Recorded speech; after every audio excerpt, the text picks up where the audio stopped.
What do you see different in AI? Its ability to take decision, its ability to create something, that the cognitive abilities none of the machines earlier were having.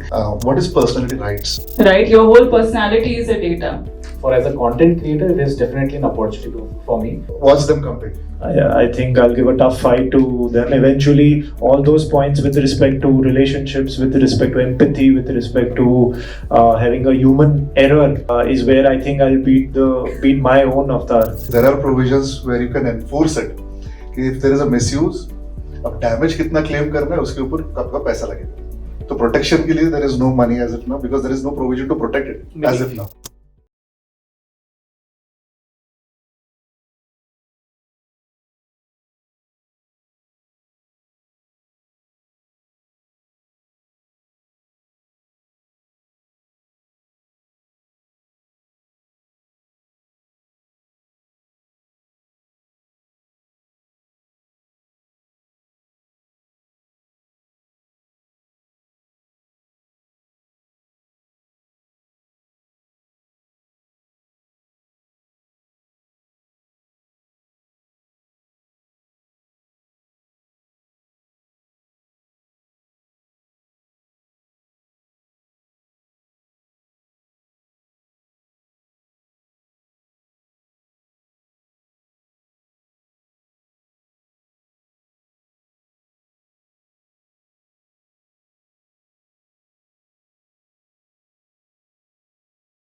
With the loudest round of applause, please welcome Dr. Suneet Sabale, who leads the AI Process Excellence function for engineering and R&D services at HCL Tech, driving enterprise-wide responsible AI adoption through governance, lifecycle engineering, and DEX lead solutions. With over 30 years of experience in software quality assurance, SEPG, AI governance, and process transformation, Dr. Sabale brings deep expertise in building scalable AI era models.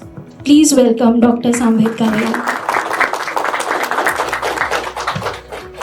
Our next guest for today is Mr. Himanshu Jain, a technology leader, AI strategist, and engineering executive with nearly 20 years of experience across AI, cloud platforms, digital transformation, and product engineering. Currently serving as a director of software engineering at HMH Tech, Mr. Jain has also built AI centers of excellence, global capability centers, and high-performing engineering teams. Please welcome.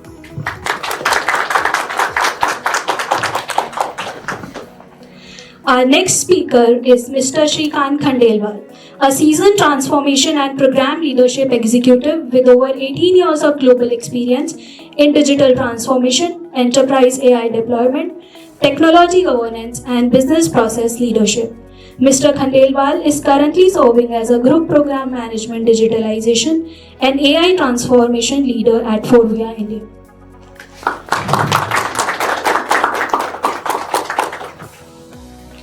Our next distinguished guest speaker is Mr. Pawan Lalwani, founder and managing director of TechnoEdge Learning Services.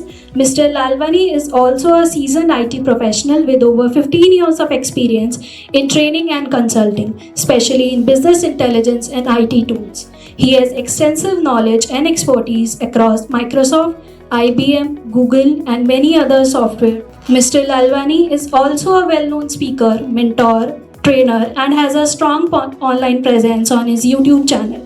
Please welcome Mr. Lalwani.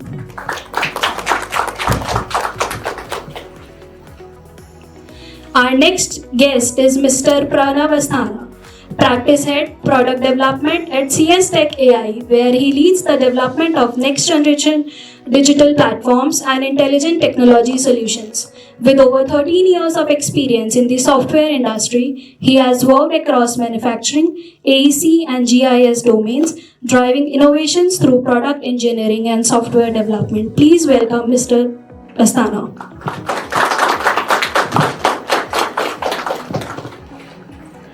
Next we have Mr. Shubham Raj, an alumnus of Campus Law Center, University of Delhi. Mr. Raj is a techno-legal professional working at the intersection of law, artificial intelligence, and other emerging technologies. He is also a published author of his latest book named AI and Justice, which explores the evolving role of technology in the legal field. Please welcome on stage Mr. Shubham Raj. Our next guest speaker is Ms. V. Namrata, Senior Manager in AI Legal Operations at Integran and founder of VN Legal. With over 11 years of experience advising global companies on commercial contracts and legal risk, she works at the intersection of AI governance, digital identity, and practical innovation. Her practical perspectives on contracts and AI have reached and engaged thousands of professionals, where she is emerging as a trusted voice on navigating legal challenges in the AI era. Please welcome on stage Ms. V. Namrata. The next guest is Mr. Umang Sheth, a legal professional specializing in media, sports, technology, and IP matters. He advises businesses, creators, and brands on commercial transactions, intellectual property, sports and gaming, AI, and emerging technologies. He is currently a principal associate at A&M Global and a visiting professor. Beyond his professional achievements, Mr. Sheth has also played competitive cricket for over 22 years and has recently represented the Bombay Advocates Cricket Association at All India Advocates Championship and was awarded Man of the Series. Please welcome Mr. Umang Sheth. Ladies and gentlemen, we warmly welcome all of you for today's roundtable panel discussion and look forward to the learning from your thoughtful perspectives. Now I would request Mr. Suneet Sabale, founder of Brainiac IP Solutions, IAM 300 IPR strategist, inventor, author, and host of podcast channel Built on Brains, to moderate this panel discussion ahead. Please welcome. Again, I welcome you all to make this event possible. Actually, without your participation, this event wouldn't have been possible. And the awareness that we are trying to create, that there is a misinformation in the society, that is what we want to correct it. That is the reason we are creating such kind of events, and thank you for participating. So again, why we did this? Because we are getting a lot of queries. There are a lot of inquiries from the clientele where people are asking that they want their personality rights to be protected. What it is, how it is going to evolve, that we'll discuss over here. Okay. So let's start with the panel discussion. So this is an open question to all to begin. What makes personality identity so critical in our digital landscape? So this is an open question to everyone. So everyone can give their own perspective about digital identity or personal identity. Very good afternoon to everybody. Firstly, thank you to Brainiac IP for organizing this event. What a relevant topic in today's era. And to begin with, I think identity is an asset class. Be it an athlete, be it a creator, be it founders, they monetize their reputation that they've earned, their face, their voice. It's a brand in itself. So historically speaking, identity was something that was a philosophical concept. But in today's time, it's a monetization platform and it's an asset class. It's a commercial asset class to be which everybody should have the right to monetize and use it with consent. I think that is it. So to add to Umang's perspective, I come from software industry. The most important thing that we start with once we start developing AI models, the question is from where the data comes and what is the quality of data. So industries today are sitting on top of data, and from there they are moving towards building good AI model. So once we talk about individual personalities, this is what we as an individual are working towards. As a professional, I'm having 13 years of experience. I'm working towards building myself. And this is something which belongs to me. If I talk in terms of data, this is the data which individual is generating. So yes, like companies hold towards onto their data. As a person, I own my data, be it my signature, my looks, my image, anything. So that is what I wanted to add on Umang's perspective. Thank you. Thanks. Firstly, thank you for having me here and amongst all the great panelists. To add to what both said is that personality is what you carry with yourself, and it's very much visible around. Earlier, what I think it was very personal attribute, which now has become very much digital, because we are in the digital era, let's face it, and even if you are not really online presenting yourself as a speaker or something, but you still are a digital asset somewhere, because we all have our social media accounts, right? Whether it be Instagram or LinkedIn or anywhere else, right? So that's how it becomes like a digital asset. I feel that it's more than ever now very much required, and that's got the need of the hour now, that we all protect our own personality rights. Because everything and anything about your personality, which you may think that, until you become like a celebrity, you need to protect that. But no, it is not like that. I think in practicality, even your voice, your likeness, the way you conduct yourself, everything, even the paraphrases that you speak, or maybe like a punchline that you speak, so everything becomes now a digital asset. So that's my take on it. Thank you. So, good afternoon.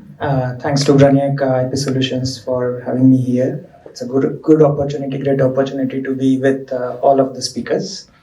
So, adding to what we are saying and just drawing some lines. So, we spoke about mostly the trust aspect and identity. What is also most important is how do we secure our identity, right? So we spoke about data science, of course. So going forward, what I would say is data, of course, is the backbone of AI, but the trust with which we develop and we utilize AI is important. We have came across several stories of data thefts and data identities being utilized or misutilized, I would say, for different bad reasons. So this is what I would say industry and the community would need to learn going forward.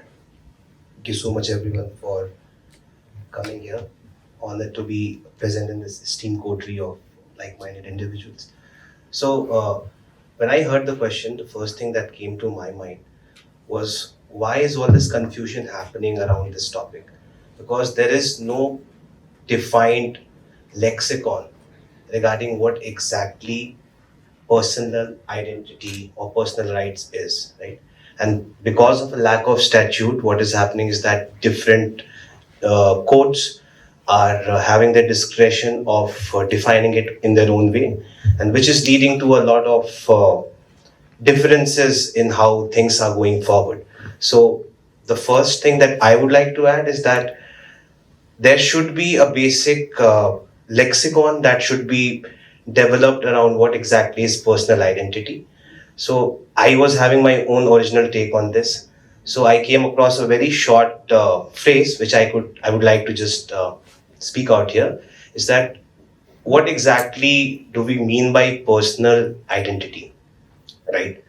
So identity is that aspect of an individual which is unique and which differentiates that individuals from the rest of the world, right? So this was my very short and succinct classification of this particular word. So, yes. So, what exactly was the main question here? Why is it critical? It is critical because we are not only living in the physical realm, but we all have digital twins in this particular day and age, right? We have our virtual selves, we have our physical selves, and nowadays, whatever we are doing is getting mapped, right? So our voices, rightly she pointed it out, our voices, the way we write, the way we speak, right? Our voice, our even gestures. There was a recent case of Anil Kapoor, I know that most of you would be familiar with. So personas are also getting intrigued into this discussion. So it is going to be very interesting as to how exactly this is going to fold out finally. But yeah, really good start here. Thank you. First of all, thank you so much for inviting me here. I'll keep it short. I mean, just adding further to what my fellow panelists said. The fundamental idea about persona or personality is face, and if I go to the criminology side, we talk about the fingerprints, right? I'll stick face, people spoke, so I'll not talk about it. I'll just take one or two examples of fingerprint. See, it's very common that someone showing a peace sign, right? Or lot of celebrities do a heart finger. Now you get a good high resolution photograph of these signs, and your fingerprints can be regenerated by AI. You can create 3D models, so practically your identity is recreated by AI. So if we are talking about personal identity and AI, I think this is the stage today we are. I just wanted to leave it here. That's amazing to know actually, the way we have moved so fast. Now we have to be very cautious while we are doing a thumbs up. As well, I guess. So interesting, but as we think that personalities are important, it has to be protected. These are unique identity, definitely.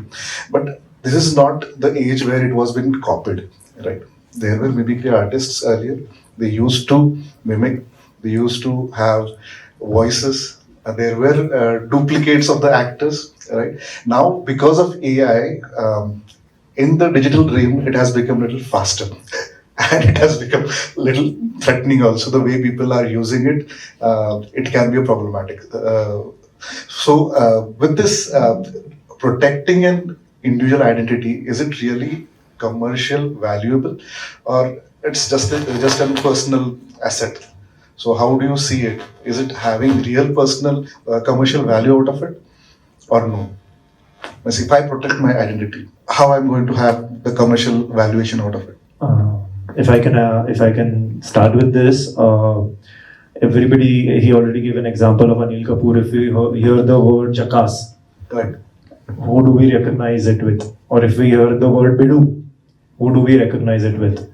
And the courts have also recognized that these are terms where they attain proprietary right with the individuals, with Mr. Anil Kapoor, with Mr. Jackie Shroff, to that matter. There are many individuals like the voice of Arijit Singh. They have attained a commercial value, and they've got protection to that effect, because eventually through AI systems their rights were being copied, so they have gotten the protection. And the harder question here is the style, mannerism. Are these also to be protected? Because in the US there are certain provisions which are already there in place. There are certain acts like No Fakes Act or the Elvish Act, which have started recognizing these attributes like a mannerism, style, dialogue, delivery. They've started recognizing, giving it protection, and you can't use it without consent. Here in India, the courts have started recognizing it, and of course, we await a centralized act with respect to AI for this matter. Yeah. Why did I ask this question? Because there was one politician from AAP. For him, his rights were been refused. So that is the reason I'm asking. So you just mentioned about the case of an AAP leader. So there is a distinction which needs to be demarcated here. Is that there are two aspects to it. right? There is Article 21 and there is Article 19(1)(a), and these two things are also at stake here. So what I mean by that is that because he is a politician, and India has historically had a culture of political satire, right? So that comes into the ambit of 19(1)(a), which encompasses the rights of freedom of expression that has been given to the wide audience. So that was the precise reason why his personality rights equation was not given that due weightage. Instead, he was asked to go to the other realm, that is pursue defamation. Right. So there is a distinction that we'll have to, as we proceed, we'll be discussing more about it. And that distinction is that there is a line to it, right? Not everything will fall under this realm. I think you're talking a lot of cases here. So just Getting into more legal side, I guess. no, I mean, I think the question was about the economic aspect of it, right? How the personal identity now is like a digital asset, like I earlier also said, has also an economic aspect, because again, coming back to our very ordinary people right here. Okay, how we are treating ourselves, how we are seeing ourselves, and how we are making ourselves visible in the society, how we are creating that trust online and on the social media is also a very important aspect, because we do not think that we are important enough yet. But it can become like a very problematic thing, because even these celebrities like we're talking about, and there was a very famous Shark Tank case that the board founder had to file, unfortunately, because of his voice, because of his identity, and the paraphrase he was using on Shark Tank, right? Hum bana lenge, right? So that's why, and the Delhi High Court has very rightfully restrained all those URLs, and even Google LLC was involved, right?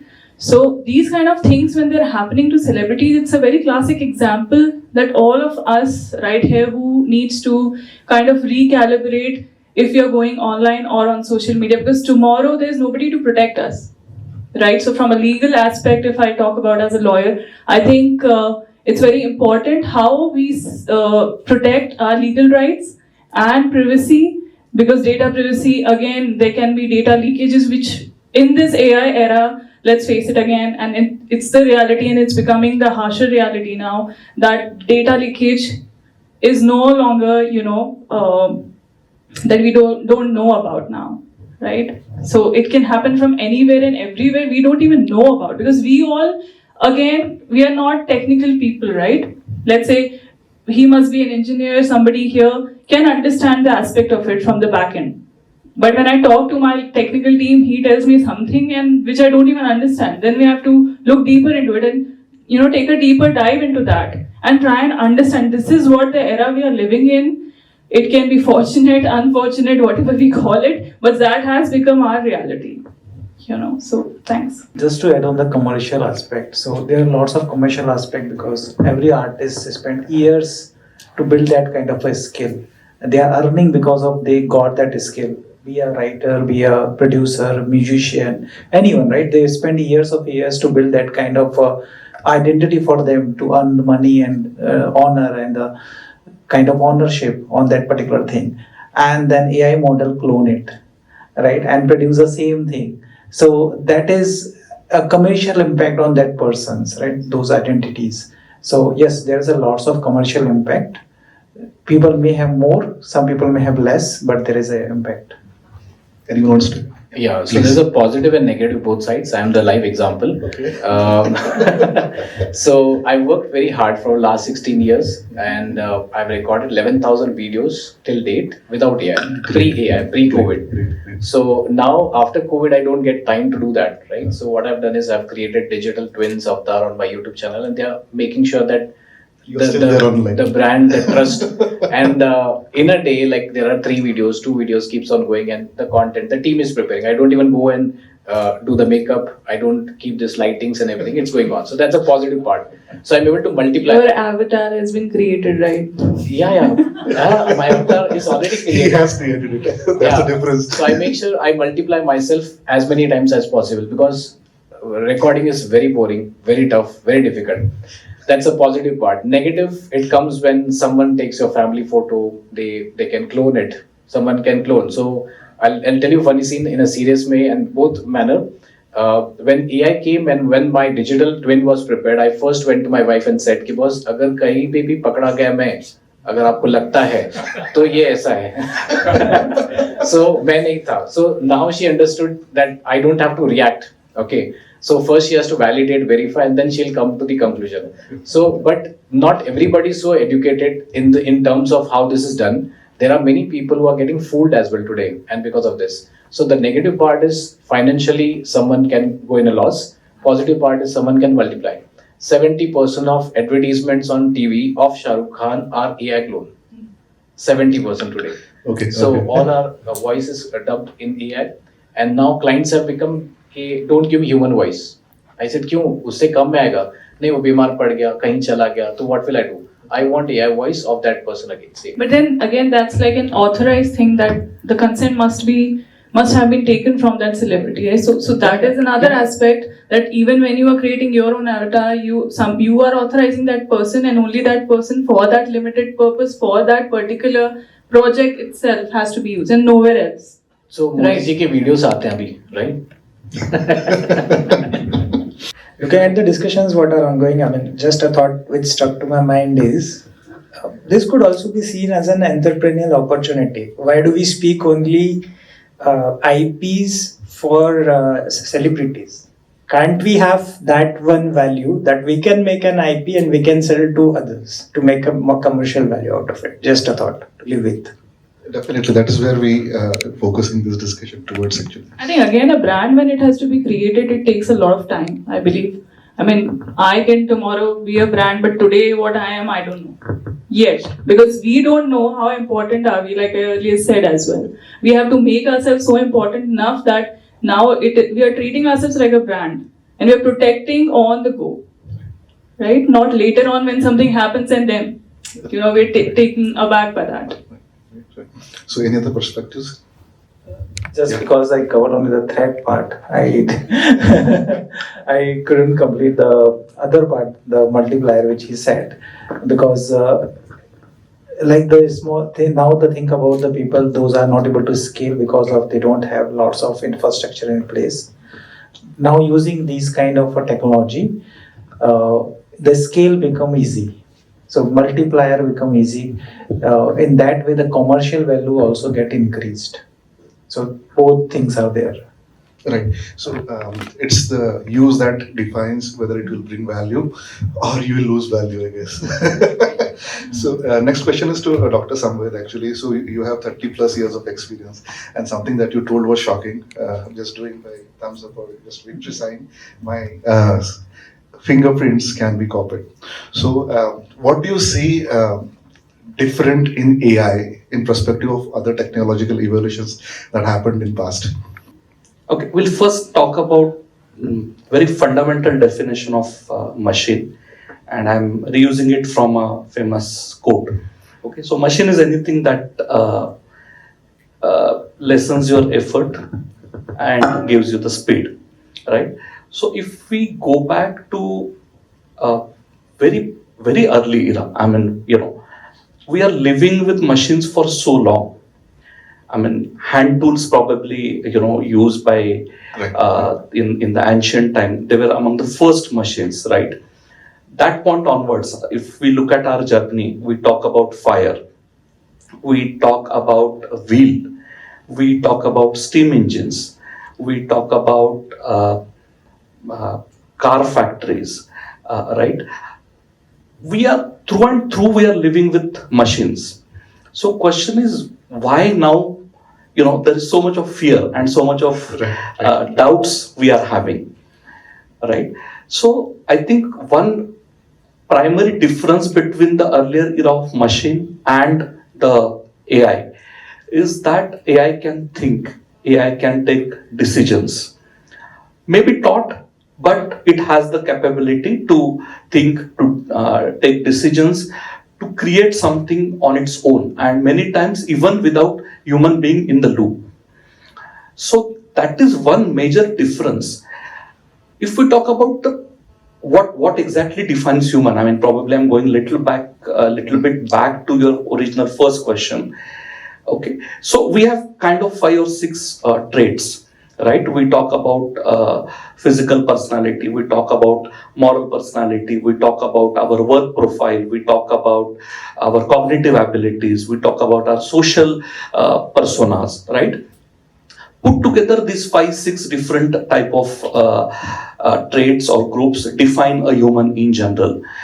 No machine so far was able to touch all these together, but AI has that ability. I mean, AI can recreate your digital avatar, like he said. AI can mimic your voice. AI can create your, it can do your whatever work you are doing. Practically, it can do all of that. So I think because of that, that anxiousness, that uneasiness, that and on a positive side, lot of expectations people do have from AI. I mean, if we look at pharmaceuticals, drug discovery, typically the cycle time is 10 to 15 years. Because you have to study the molecules and so many other things. I'm not expert in it. But with AI, it is said that you can cut down that cycle by almost 1/3 to 1/5. Now imagine the impact it can have on various diseases that we are not able to treat today, or some of the complicated tests that we do today, especially in radiology or skin cancer. AI can, help you just with a photograph. It can, use computer vision and detect what kind of problem you are going through. So the difference between AI and other machines. So machines are not new to us. What is new is its ability to take decision, its ability to create something that the cognitive abilities none of the machines earlier were having, and without involving humans. So I think that is one fundamental significant difference that AI has brought. Okay, so anyone wants to add to that? Because something that is Great insights. I mean, what Doctor is actually giving all of us, I think it's an eye opener. And I think the question was about how it is different than the other technologies. So to talk about, what practically I have seen, because being a millennial, again, it goes back, I think we also were discussing, me and Garima earlier, that we have seen it all, I guess. We have been in the pre-digital age, we have not seen any technology, and then suddenly the technology came. Even there were no TVs, come on. True. Then it all started from that, right? And then the phones, then the computers came, and then we were introduced to technology, then the phones, the other gadgets, the smartphones, we used to use that dabba phone everybody used to have, like, those were the best, I guess, right? Our lives were much easier, right? Despite we have created some complications here, but I would like to go back to the human aspect of it, how we are treating it. Because everybody is talking about AI, how to deploy AI. That I've been hearing from all my technical teams, and those tech people, they are like, okay, everything is so urgent, they want to just deploy it. They're not even thinking as to just take a step back and think as to what the question now that people should actually ask AI before even try to think as to what it can actually solve, right? Because AI is helping us, definitely is helping more than ever. But before trying to solve something, we have to ask that question from that very design when it's starting to get prepared, that what if something goes wrong? Are we prepared for it? If we are not, then it is a question to ask ourselves. Because they do not think. I cannot blame any such teams because these are tech teams, it's their jobs. I can completely understand. But when thinking from a human aspect, how much exponentially it can expand and how fast it can expand is the thing that we all need to think about. Because human at its own pace cannot parallel that, right? We cannot move at that pace.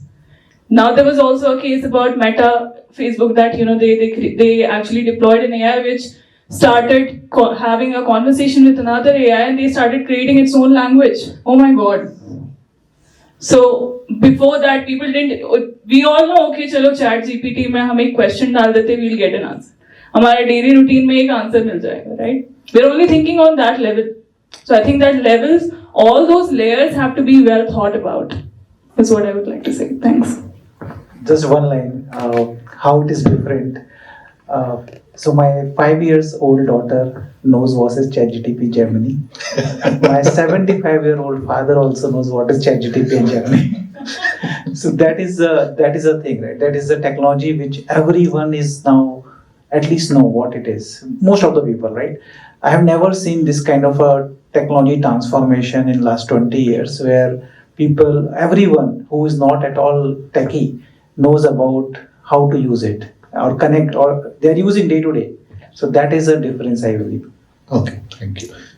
This is a technology which has been taught to think like human. That's the difference. Because the neural networks which are being used, a bit of technical side, is something which is giving AI this power, I would say. Just one small point here.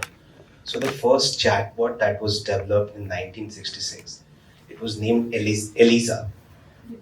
And that tool was very similar to ChatGPT, but the only thing that was lacking is the data, is the amount of data that was previously stored in the systems and the amount of data that we have today, right? So the technology remains the same. It's only the sophistication in the data that has brought this phenomenal change. The type of data that we feed these AI systems is corresponding to the kind of output that we are going to get. So that is why you see so many data centers nowadays are getting opened up, because AI and data are not two different things. They are very intricately linked to each other. So, any last comments on this? Yesterday, I was talking to one of the person. It was Bristol, UK. They were also interviewing on ChatGPT and Gemini. There was one question which they asked, "What do you miss pre-AI?" I said nothing.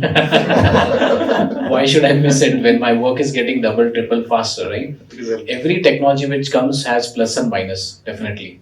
This mic which I'm talking to, I couldn't have spoken to the last person sitting over there if I didn't have the mic. True. But इसी mic को मैं रात को भजन भी बना सकता हूँ, लगा सकता हूँ. सब And I कुछ can लगा make भी the सकते misuse as हैं. well. So it depends upon who is able to use in what manner, right? That's the power of technology which is coming. And one thing that I want to add is it's unpredictable and we don't know its capability. That is the reason it's scary, I guess. So next question is to Mr. Shubham Raj again. So do you want to add anything on, as we discussed earlier, about identity and strategic asset, using it as a strategic asset? Right. So there are two schools of thought here regarding using personal identity as a strategic asset. So the first school of thought is regarding commercializing the identity of an individual and basically classifying them in the larger ambit of personality rights, right?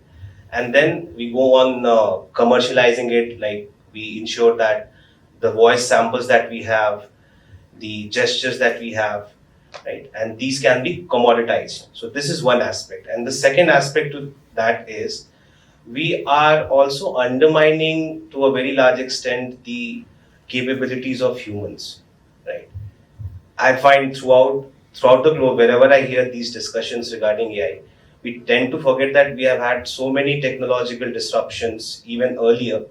And at the end of all the discussion, we did have these kind of situations where there was a lack of clarity. But eventually, the strategic mind of a human, there was a reason why we are still at the top of the food chain, because of a lot of things which I don't think that AI will be able to do. Right? Hopefully. Yes, absolutely, absolutely. And the second school which I was talking about is that human identity is already a strategic asset. Right? Okay. So anyone wants to give a final thought on this? So, while we are discussing this and talking about human identity, it boils down again to generating data. We are talking about personalities which those people are in public domain and they are generating data. I think question of mimicking a person by a person was never a question. Means I can copy Amitabh Bachchan, I can do mimicry, and that was allowed and that was never questioned. The point of discussion what here is, can the same thing being done via AI is legal or illegal, or should it be allowed or not? So again, the question comes to the data which is being generated. Is there a measure or is there a control that can be controlled in a way that my data, which I'm trying to protect, can I protect that? Is there a platform? Is there a mechanism by the government or something where I'm putting my data? If I'm putting my data on Facebook, is Facebook providing those mechanisms to protect my data? Can somebody copy my profile picture or not? So that is where we need to start thinking of, rather than directly questioning the AI directly, can AI do it or not? Thank you. Yeah, I think what he was saying is about AI governance. Right, so in legal aspect, if I talk about AI governance, because we are, once we are deploying AI, do we have some monitoring around it or not?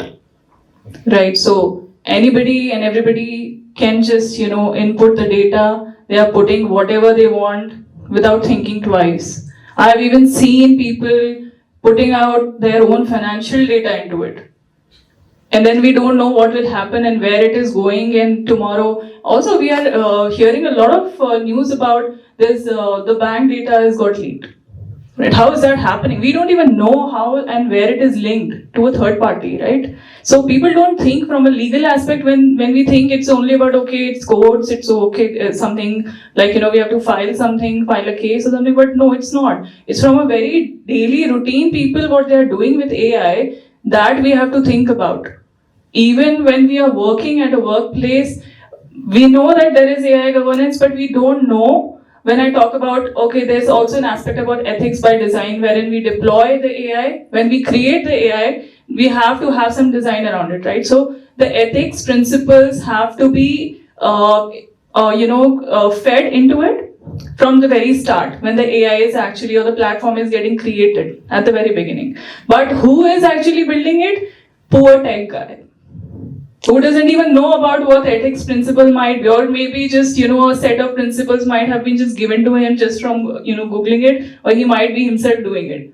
Because he is one guy who has to deploy it and he's having like 10 people on his head. So we have to start thinking from that very stage as to how we are deploying it also, how we can put the ethics principles, data privacy principles, which is why I'd like to introduce you all to the concept wherein ethics by design has to be made by multiple stakeholders and just not one tech guy. There's also a finance guy required, there's also a legal person required, there's also a compliance person, because these all guys have the expertise in their own fields, which we don't know. Like tomorrow, a farmer might also be very relevant to this, a relevant stakeholder, and very significant one. So we should know what kind of an AI platform we are trying to create and how we are creating it from the very start. Thank you. Anyone wants to add?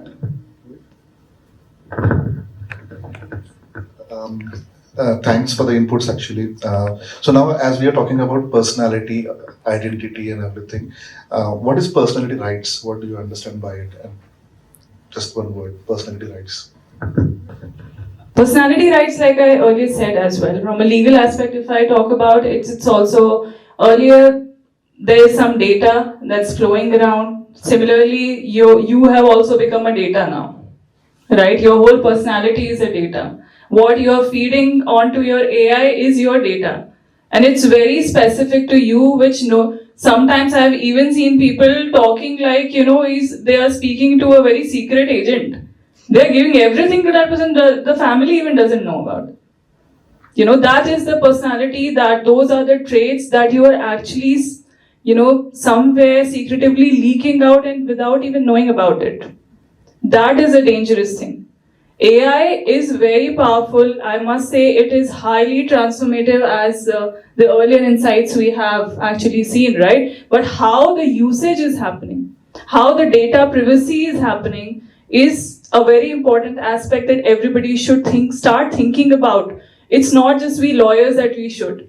It's as a general awareness that I feel that, which is lacking here.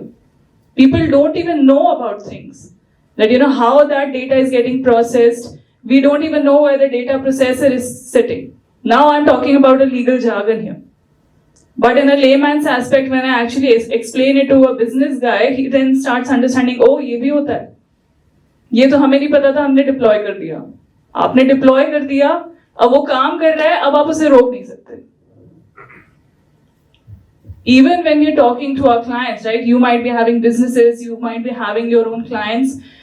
We are inputting even the client data without them having the consent for it. That is the most dangerous thing, because tomorrow you can be sued, right? Like we were talking about how important you are. You are important because you are engaging with AI. And you don't know how AI is using your data. So yeah, that's about the... I need to rephrase this question to make it very specific. When I said personality rights, what I was talking about, now I'm a person, we all 9 people, 10 people sitting here are having personal identity. Now how to protect it, to make it a right? So we just talked about personal identity. So personal identity's definition that we came to, the conclusion that we came to, at least from my end, is that those unique features which make you recognizable from the rest of the world, right? And those elements, if those elements need to be either commercialized or you have to prevent its misuse. So there are 2 rights which basically falls in the ambit of property rights. These are interlinked with your personal identity. It's flowing from the personal identity. And the 2 aspects are, first is you have the right to commercialize your personal identity. That is one aspect of your personality right. And the second aspect is you also have the right to stop the misuse of any of the elements which forms part of your personal identity. Right? So these are the 2 aspects. So I think the question here, what you asked is with respect to protection for a layman also, and for any other person whose rights are being misused.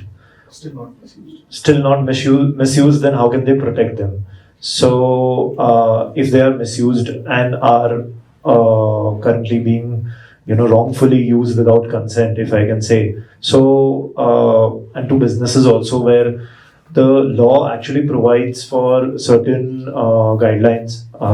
Recently with the IT rules amendment, there are provisions introduced by law where synthetically generated information, they've tried to define that, they have tried to recognize it, and they have also given a mandate to pull it down once a user complains about the same, when there's a morphed image or AI generated image used by any third party. So you can of course send a complaint, and there needs to be a data officer and grievance redressal mechanism. I mean, these are officers that every company needs to deploy, and they need to respond within a given time period. And specifically for synthetic generated data, the law has given a very short period of time, 3 hours to 4 hours, depending on case-to-case basis. So it's difficult for the companies also to see how this can be resolved if there's a complaint. And for users, it is an opportunity, and it is a method where they can complain and they can ask the companies to remove their images used. So this is one, and there are other provisions which the law has introduced, which everybody needs to be aware about, so that they can try and stop the misuse. Can I add? Yeah, please. See, I'm talking about very common people here, not the famous personalities. Okay, people like you, me, or anyone for that matter. Let's understand and agree that we are a country where people share the date of birth, phone numbers, addresses on petrol pump, okay, for a lucky draw, right? So that is our understanding of the private data, personal data, confidential data. So I'll keep it simple. If we really want to protect the personal aspect of our data, right from very early age, we will have to start educating people, kids, about the data classification without getting into the technical aspect of it. But what is the confidential data? What is the public data? What is the private data? What is the confidential data? What can be shared? What cannot be shared? Even if we start with the baby step like this, I am sure it will be a significant step towards saving our personal identities. That is highly required. Otherwise, I don't think even with grown-ups that understanding is there. Yesterday only I gave OTP to a person for no purpose. I think I don't have a choice at times. So education and awareness. Education and awareness should be there. Should be able to understand what should be shared and not. Doctors, what they said, it is right. Means everyone has a phone. Okay, everyone see the YouTube. Or anyone, if I want to buy some bat or pen, I go and search which is my better pen or what is a better bat for my kid. So I go and search. So same way, what Google do? Google will not ask you to avoid your history. They are maintaining your history chain, and that history will be then provided to Amazon, provided to Snapdeal or any of the e-commerce sites, and then you will get a bunch of advertise that this is a better bat, this is better pen. So anyway, everywhere our data is leaking. Means we have to avoid that part by learning through the experience. That's it. I think the question started about how to protect the rights. So to understand in a way from a generic aspect as to when a user is involved on a very individualistic level, right? So this when sir is saying that anything and everything can go out, right? And then there is no remedy to it, but we now have a DPDP Act, right? In India we do have GDPR for the EU, and UK is also involved from the very first when it came. So I think from a user perspective, we all need to, when I talk about the act here, it gives you certain rights, when sir is talking about if I am giving certain information, it's going to multiple third parties, right? So there is a right of erasure. So I can file for it, or maybe I can complain about, I maybe want to withdraw my data now. I don't want you to further disclose it to anybody. This is on a very individualistic level I'm talking. When we talk about companies, when an organization is deploying and a lot of data has been used and going out and we are dealing with the clients and other stakeholders, we tend to always tell them as the very first advice that we should start having an NDA in place. When I talk about an NDA in legal, it's a non-disclosure agreement that everybody must start having, even on an individual brand level. When we are starting with a business, we should never have your business start without it. Because if you're already dealing with a stakeholder or your client and you don't have it in place, tomorrow you won't have your rights altogether. So when he talked about the rights that starts with, when we start with Kalko, a very basic thing I'm talking about, let's say somebody is starting a startups. Now startup ka culture chal raha hai. Itne startups ho gaye. So because of that, when somebody, let's say, have two partner startup. Starting with two friends, they came together and they said that, okay, we'll start building this. This is only an idea yet. They are only building with it. But tomorrow they don't even understand that when you're dealing with each other also, when they are providing their data with each other, who will own what data is also very important. Right? So these are all the rights that one must start thinking from the very first step that you take. and protect it. Like there is no other way to it. We only think that okay, हमने friendships में कर लिया. I've seen people getting into such huge disputes because of it, right? So with VN Legal, we are trying to get engaged with multiple startups there. So what I'm seeing is people start the startup, and after 3-4 months they come back to me saying that okay, now we have a dispute because उसने ये बोला था, मैंने तो ये बोला था. अब मेरा data उसके पास है, अब मेरी ownership कहाँ है? Now he is saying that is I am the owner of it. So you understand, it's very basic level that people don't even think about. So it's that rooted. I hope I could answer something.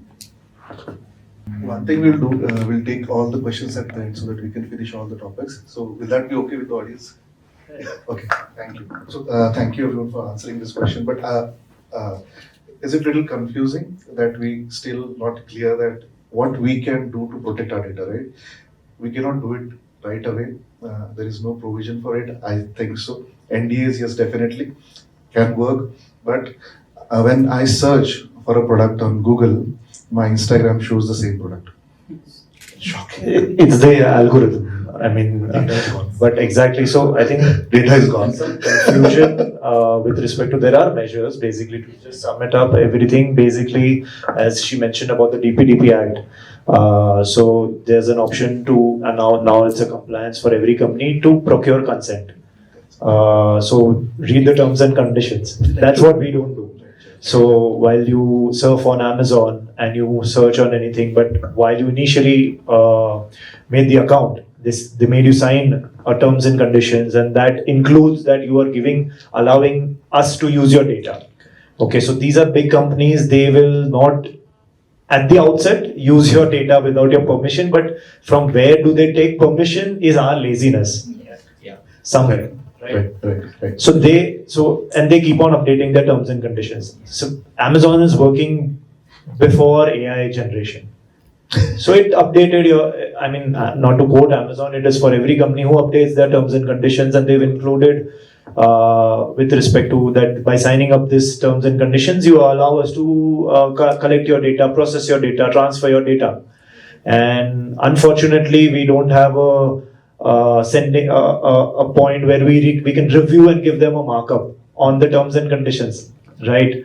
So this is where we are. But again, as she mentioned, we have the option to ask them to erase our data.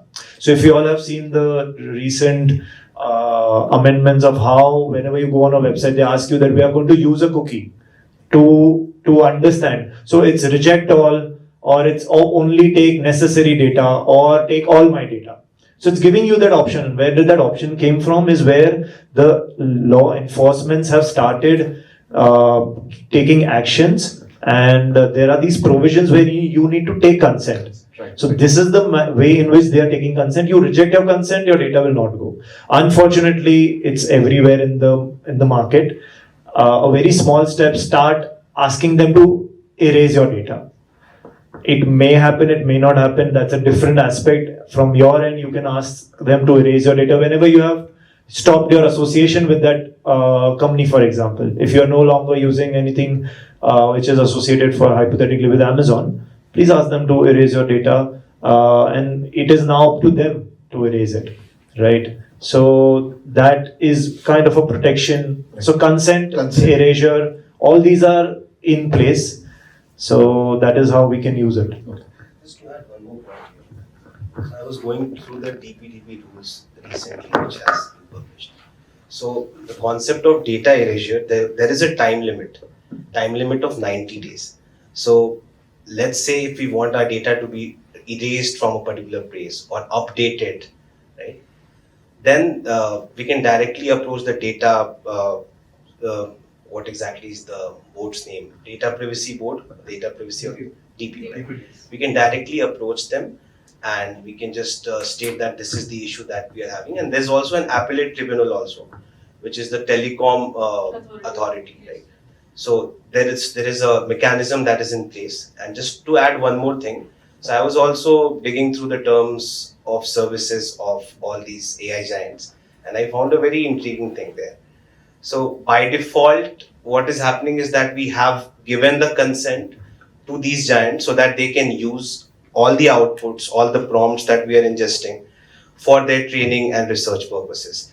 But if you buy their expensive versions, then you have the option to disregard this and choose not to give your data for training purposes.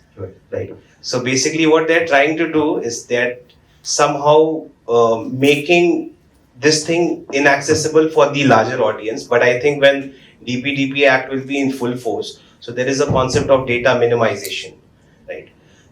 So I think that these things will certainly be targeted in the coming future. And one more thing needs to be added is that every data that is publicly available. So the gentleman was talking about that whatever searches that he's doing, somebody's scrapping that and including that into their own marketing databases. So there is a distinction that publicly available data is not equivalent to giving consent for AI training. And this is where most of the legal battles that are going on is heading towards. So this is a distinction that one should know, that even if your data is public, there is no monopoly for these AI giants to scrape your data and use them for their own purposes, commercial purposes. So, and if they use it, if they use it, then if they use that data, and if that work is identifiable work, let's say there is an output produced using an LLM, and that output is an identifiable work which identifies very approximately with AI, not with AI, right? Yes. Without AI, I'm just talking about without AI. I keep on getting many calls in a day from telemarketing. So they use it without my consent. So is it related to this? I would like to take that because when you give your phone number, which is again your identifier, right? So how this is being processed again is a problematic thing which people don't know and may have consented, because people don't know is what I've seen. Like what he was talking about is a click-wrap agreement, right? What's a click-wrap is, or maybe just a policy which you are consenting to. I have an organization, I have my own policies, which he rightly said that I can amend anytime because I am the organization, right? But will you come back to my policy and read it and then maybe raise it? No, people don't have time. That's the problem. People are lazy, like he rightly said again, also many times. But about the coming back to the call, telemarketing calls that we get is because I have worked with Bajaj earlier. How these lending organizations work. एक bank को आपने number दिया, वो कैसे सारी parties के पास पहुंच जाता है from the back end, right? I took a loan from. I was the employee there. I used to be targeted like 20 times in a day. Despite me, myself, and there are telecom rules to it, right? There is also telecom rules wherein you have the option of DND, if you must have heard. Do not disturb. They would still, I had opted for it, still they would disturb me 20 times. What to do about it? That's what we are discussing. This is the problem that we are facing. Yeah. No. So because see, this is all about the banks as well. Wherever you are giving your, because it's an identifier. Your phone number is an identifier, but how to protect yourself again is DND is one of the ways. Of course, you can put like a block list. I literally had put like a 744 number into my block list so that anything number proceeding with that had that prefix. I'll not be getting any calls. I made sure I went to the right person, who's the customer representative, to understand how your list looks like. Because I was an employee, I had the right to do that, right? But people generically, how they can do that in their daily lives? They can't. It's a very complex process which we again don't understand from back end what is happening, right? Right. So, can I put it in a different perspective? It's more easy to enforce than protect. Yes, definitely. Because like I said, that once the enforcement is done, and again, enforcement. Just to give an example, if my digital twin has been created without my consent, which has been monetized without my consent, and monetization is done by other company or other person, then it's easy for me to take an action. Yes. But I cannot prevent it. Correct. which is which is why I think we said that prevention is better than cure. So we don't have a legal provision as in place where we Correct. are really protected. That's what I'm trying to Because being a understand. lawyer also, I would not recommend anybody to actually go to the courts. Because I know how tedious it is a process. That's the reality of our country, right? There are so many cases pending, and we all know it. So once you get into that struggle and that tedious loop of courts and your cases, your complaints, you don't even know when you will get the redressal. And That's true. even if you get the redressal in your favor or not, because these tech giants have everything in their control as well sometimes. Again, that's a harsher reality. I'm not saying you will not get redressal. I'm not saying you should not go and ask for redressal. Definitely there are measures and you should avail them. So thank you for the inputs. Little hot discussion we had on this. So moving on to Dr. Sabale, actually, how close we are to use this AI and create a really convincing digital twin where really people can be fooled. Okay, what How it takes, technology is developed. what it takes is audio clip of 3 to 5 seconds and a high It's already resolution there, you're photo. saying? Yeah, it is already there. It is already there. So I'm giving you this ingredient, 3 to 5 seconds of audio clip and a high resolution photo. That's what is needed to create your digital equivalent. That's Scary. where we are. Yeah. So, they can talk like you, they definitely will look like you, they will use the phrases that you use, they will use the regional language or, some key specific words that you use. Based, after studying you, we are that close.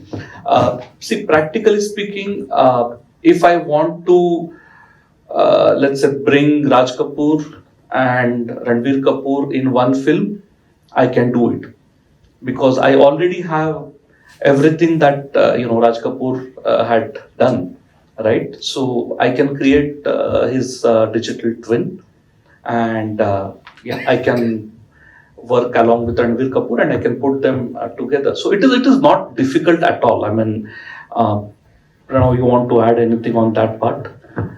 I'll again take your question. You said how close we are using AI, and then last sentence was to fool people. So I'll say we are way beyond ahead, and for that purpose, to fool people, even AI is not required. The thing is, we are living in a digital era. Every person is having phone. Literacy rate is very low in India. Again, coming back to your question to fool people, that is why I'm citing all these things. It is very easy. You don't need AI. You can fool people very easily. You just need to have. It's by using a digital clone. That's what I was pointing out to specifically because we are only focusing on So the digital answer twin over is, here. that is why I'm saying we have gone way beyond it. AI can do a lot, and to actually fool people, it is very easy. You just need a picture, put a comment, and say that said by this person, and then circulate it. So now think about using AI for the same purpose, where not just the picture, the person is actually speaking it. So that is what Dr. Sabale was talking about. So we are way beyond, and AI is way more capable to actually influence people. So influence is the right word that I would say, that it is very easy to influence the audience by using AI. Just one word, there are many tools and technologies are available which are providing this as a service where you can upload your voice and you need to record your video. So there are some authenticator as well. They are not doing anything wrong because there is provision like you can't upload the video. You need to be in front of camera to record your own video. So make sure that you are the person who is actually creating the avatar, or you are creating your own videos using that particular technology. So that is help in scalability basically, and that is there. So the good companies are doing this. There are alternatives also available because of which you can do for other people as well, but then it's not correct, it's not right. So, but saying that technology wise, it is quite possible. There's nothing stopping. Just one slightly different aspect since you use the word digital twin, because in my line of business we use it slightly different. It is a little bit divergent from what the topic is, but since you spoke about digital twin, so digital twin is basically a digital equivalent of a machine. Okay, so the good side of AI, okay, the dangerous places like mines, or imagine a flight which is a few thousand kilometers up in the air. You can have a digital twin of those machines, very well connected, and AI can detect the problems in that flight. I mean, obviously, the pilot is not a technical person to fix the issues, but AI can do that because they are having a digital twin somewhere on the ground, or a miner doesn't have to go to a very risky place, filled with poisonous gas and all that. You can, fix it sitting on the ground in a very safe place, maybe a AC cabin.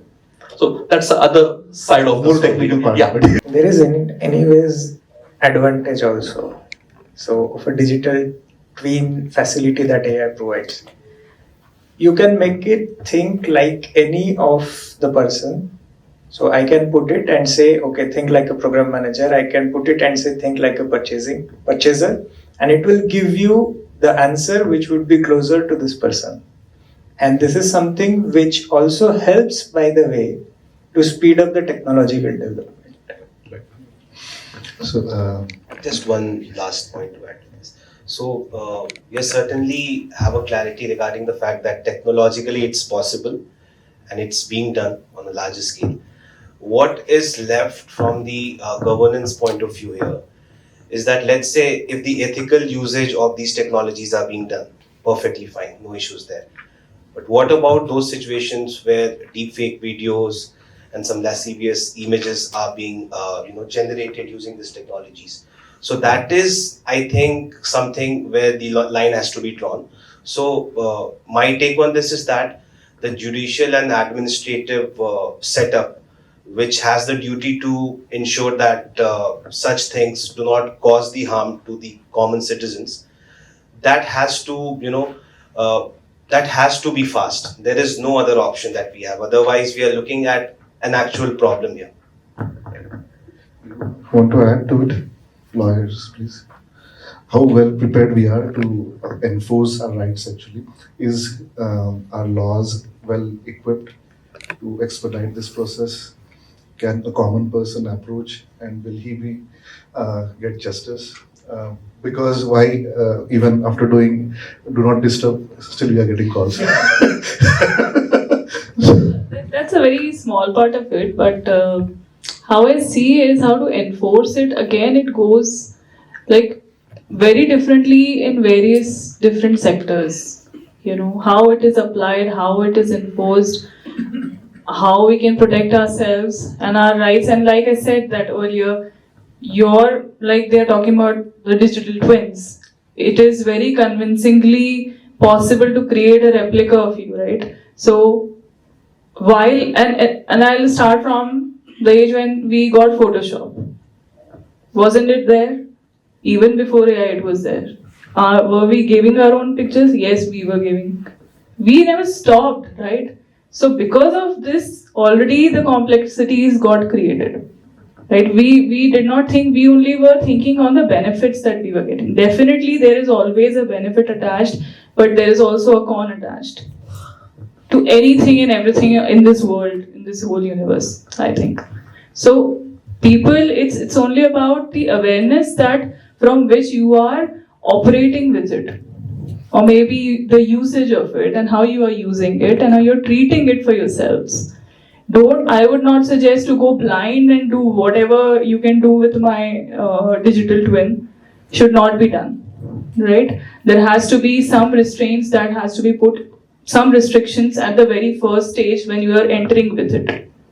Or maybe when you're authorizing somebody, like he created an avatar and somebody else is on his behalf is using, right? It's a very classic example. So how we can protect them? Because you are authorizing somebody and you can always take back that authorization. I only consent for this, which is why I said an NDA is why it's important, because when I enter into an NDA, I put a lot many terms and conditions, not commercial conditions I'm talking about, not the money, but very confidentiality purpose that I'm talking about, that this has to be used for this very specific purpose. This has not to be used in an unauthorized way. That is how you stop somebody. Yeah. So your question was, can it be enforced, right? Can the law be enforced for this? How well prepared the law is to address these issues at an expedient rate. So that was my question. Yes, it can be enforced actually. Yeah, There are provisions to enforce it. Even if it is prepared, not prepared, there are loopholes in the system always.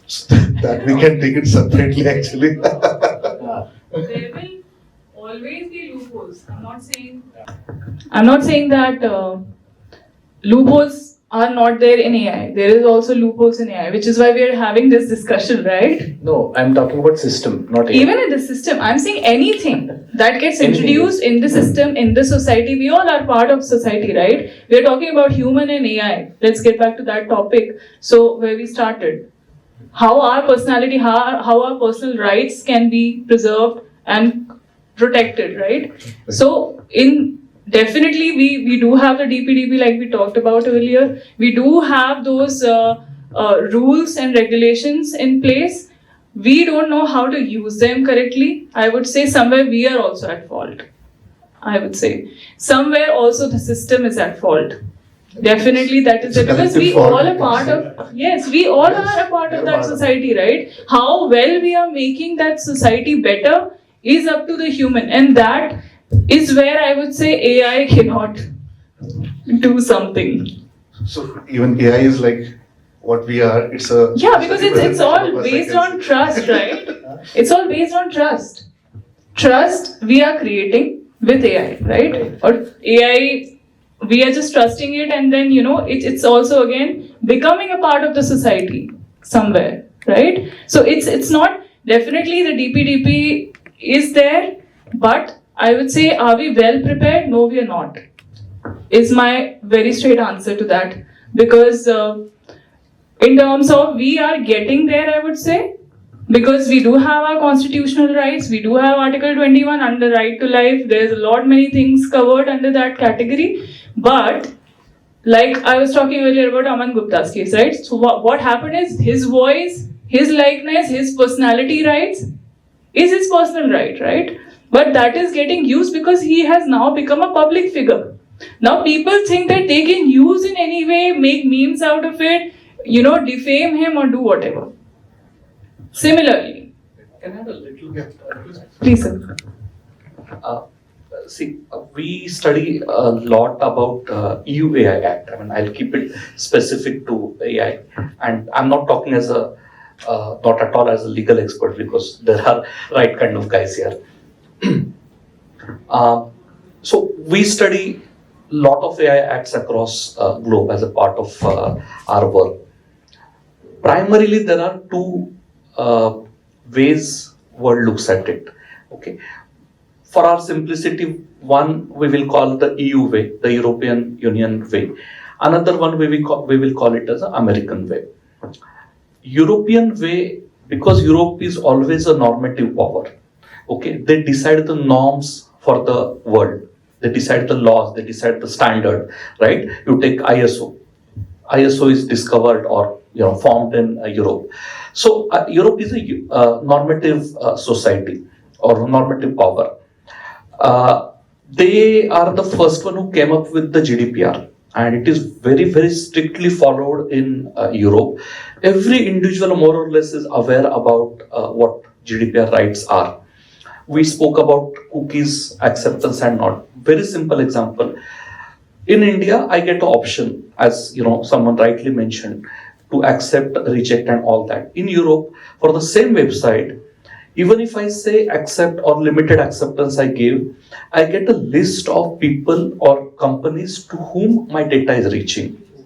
Okay, there is a difference. Same site, but in Europe, I get additional information. So GDPR, they enforce very seriously. Now, if I come to EU AI Act, the way they have developed is to prevent the harm. Okay, their basic idea is create that standard or create that norm when, how, and who can use AI. And it is a very structured approach with the penalty structure, with the board, who are the enforcers, what you can do, what you cannot do. A very detailed explanations are available on EU AI Act, because they want to control the use of AI. So that is a European viewpoint. If you look at American viewpoint, they have the guidelines, okay? They have the laws, but those laws are more like a guideline, okay? They do not enforce that harshly as compared to EU AI Act, because they want to promote the innovation. In Europe, if you go with the EU AI Act way, the innovation needs to be constrained, within that framework. But the American laws allow you to invent, and many of the countries have followed that approach. So if I talk about India, the DPDP and the IT IT Act, it's IT Act, okay, they are somewhere in between, okay, but more towards the US side. So unlike EU AI Act, I don't think it will be very easy case to apply the DPDP and get the resolution. That is one final difference I would say that is there. Thank you for that. Anyone wants to add? But I think when you talked about the laws, Holly rightly said that we are in the AI era, we got the EU Act, and we have the law in place. But again, if we go back to GDPR, when it actually came back around somewhere in 2015-16, it started with to become an proper law and legislation, but to get enforced, it took a lot many years. I would say we are still not there. As like in Indian citizen, if I talk about in India, when the enforcement comes, we are only adapting from the other legislations, right, abroad, whether it be the EU or the US. Definitely, like rightly said, so that the US way of working is very different on the legislations, because they promote innovation. That's very much correct. But they also harshly penalize. Right. They are not very lenient about in that matter when compared to Europe. So I think that's also one way of thinking, because we are only adapting from the various laws, right? We have adapted from the British age. If we talk about, we adapted the common law, right? So since then it has been not even amended. Today, if I talk about that, okay, I want some redressal to a relevant current scenario, maybe it is not there in the Act yet. So the amendments also, yes, and it takes a lot of time for that legislation to come. And even the enforcement. Right. So in short words, it's similar to what other law enforcement happens, right? That's what we can summarize. It is faster abroad than in India. Because we are only adapting from their legislations, we are only adapting to that. Also, when we talk about GDPR and other laws that are already there, have been very well, enforced. Like Sir said that, you get a proper list as to who would be using, right? Do we have that in India? No. I mean, just to add to that, we are on the way. The DPDP Act, the rules are now out, and they have given a timeline. They've given a timeline to all companies to comply with it, because, right. So, and that timeline is required because these are huge numbers of data within India, flowing outside India. And that's a relief for the companies also, because this can't happen overnight. Because how to manage data, how to store data, take consent. This is a process in which phase-wise the government is giving out the timelines for the companies to comply with it. So, if we are looking at a long run, it's better that we do it correctly. We do it in a normal pace rather than rushing into it and missing out on some important compliances. So I think we are on the way. Yes. So yeah, definitely we are on the way. We have started enforcing it, and yes, definitely we evolve eventually. So as a sportsman and as a content creator, how do you see this? If you are able to use AI or your personal AI image or identity, do you see it as an opportunity to increase revenue, or do you see it as a threat? You can talk in perspective of anyone apart from your profile, like artist, how they can see this. It's definitely an opportunity for me. Okay, there are top only in 140 crore population in the country. There are only 1% creators, actors, singers who have a very famous personality. So those people, or YouTuber, Instagram people, so they get benefited from that.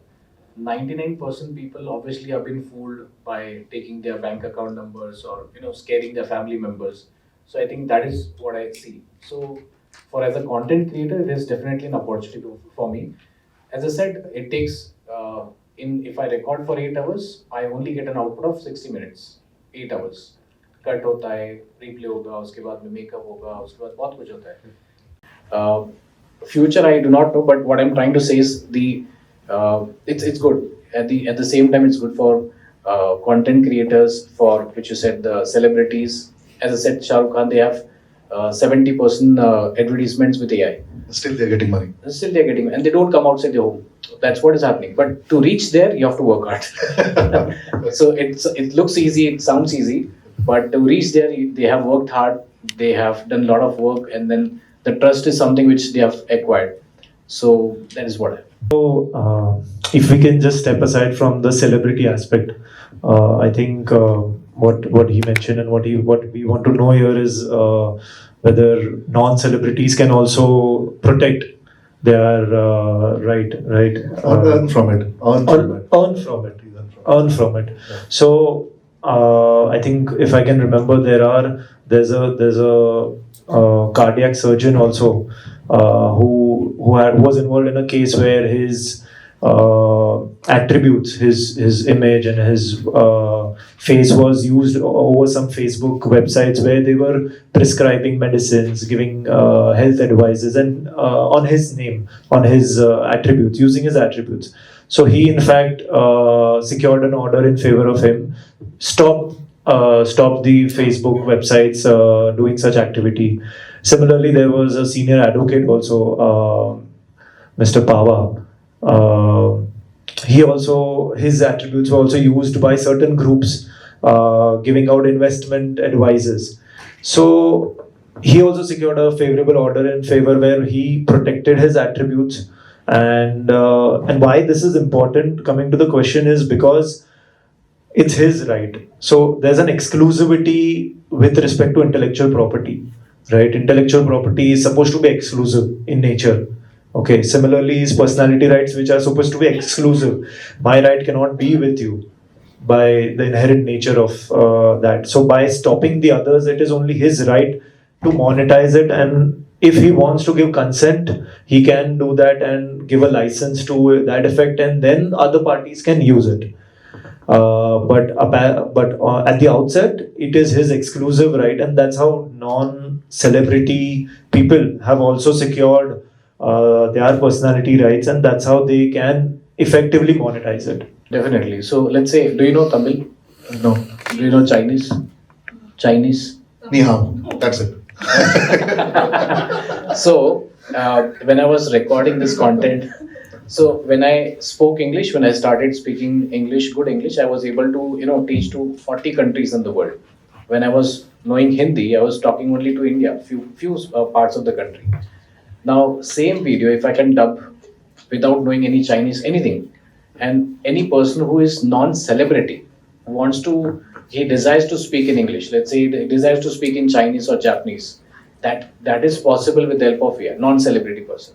And they don't have to come out, they just need to give their photo, and so they can monetize, definitely yes, with their consent, without giving their attributes to somebody else. This is possible. Definitely. So as a content creator also, I think that it is an opportunity, because I also create a lot of videos and how painful it is, I know.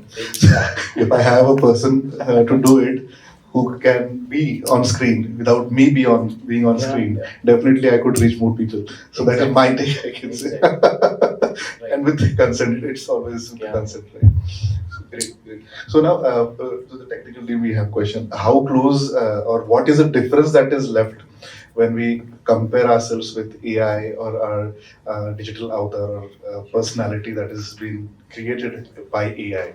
So what is still, as a human, left with us that still AI cannot do? Humanity. Okay.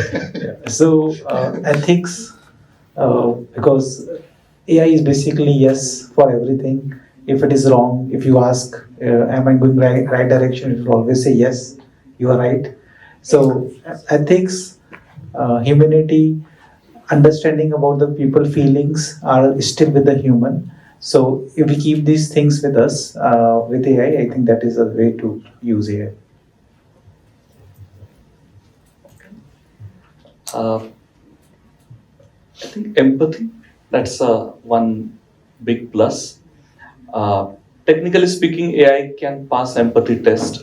It can understand your facial expression. It can understand the words you are uttering or the tone of your speech. And based on that, it can show empathy if need be. But that is, the empathy test that it will pass. But the true empathy that other human can give, along with the context, that is something I believe only humans can provide. Second is creativity. Yeah, AI can write a poetry like Gulzar, no doubt about it, but it will not have feeling. I mean, even today, if you see Amazon, probably 30-40% of the books that get sold are written by AI, and there is hardly any demand because one page is enough for a trained eye to understand whether this book is written by humans or by AI.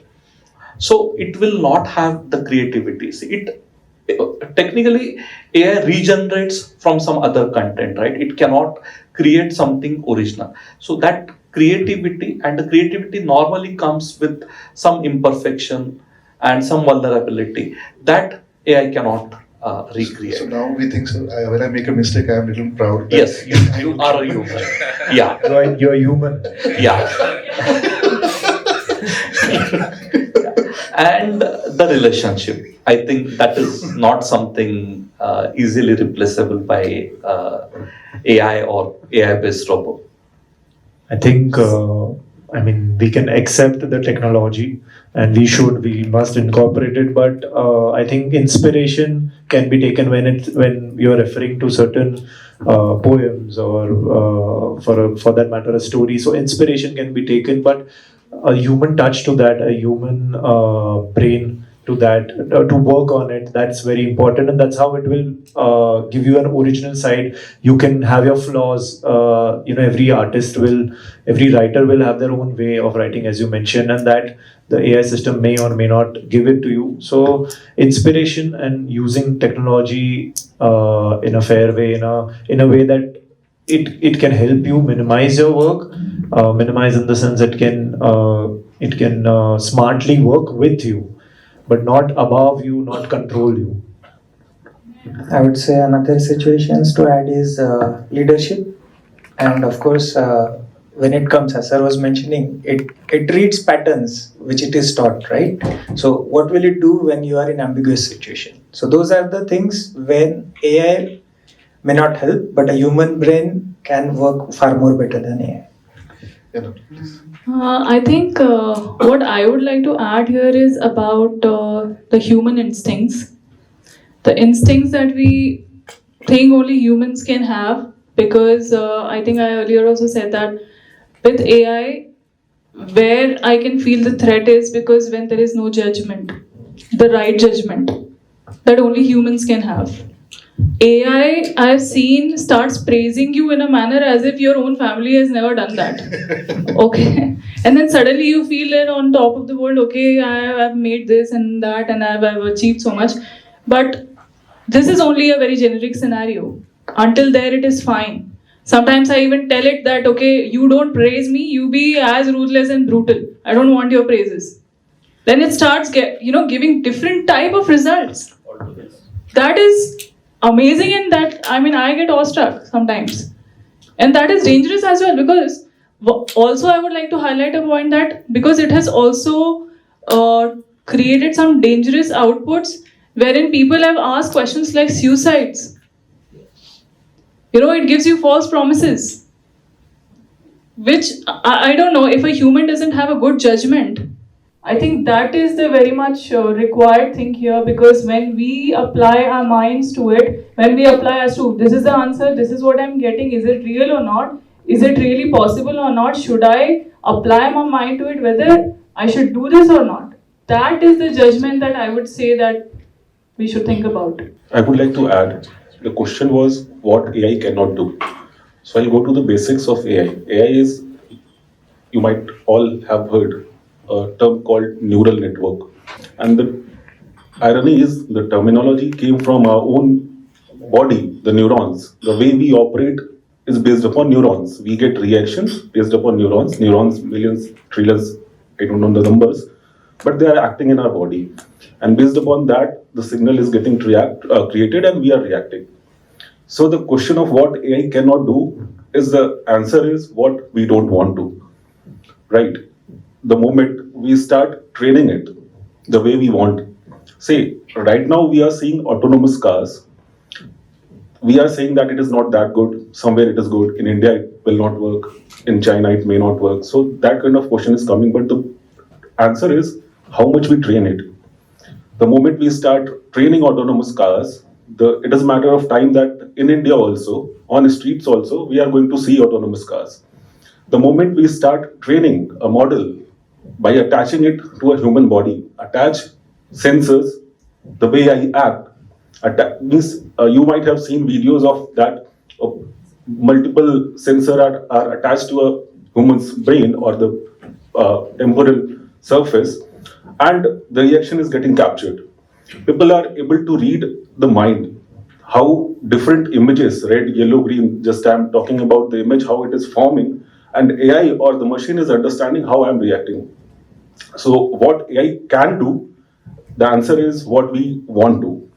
So we have to train it. If we allow us, if persons are going to get trained, we are allowing AI to be trained on our own body, AI is going to mimic us. That is where we are heading. So, just a short point here. So the difference between what AI can do and what humans can do, and what is that distinction? I would say that is consciousness, and that is where the whole debate regarding AGI is also flowing. That they are aiming to go there. Like presently, we are at a stage where they are certainly taking autonomous decisions in the form of agents and multi-agents, right? But we have not reached that space where they are so intelligent that they can take groundbreaking and very context-aware, you would say, answers on their own, right? This is where the trend of AGI is heading towards. But I think the distinctive factor here is consciousness, and that is something that is also being talked about by a lot of spiritualists also, that this is the main distinctive factor between AI and humans. Any other? Okay. So intuition is one thing that I wanted to add, and as a human, I also think that we are full of data. We have been fed with data since we have born. The way I speak, something I mimic from my father or my mother, from my teacher, my parents or something. So we are full of data. I think so we have more data capability than AI can have. That's the reason we have better decision making skills. So my take on that is.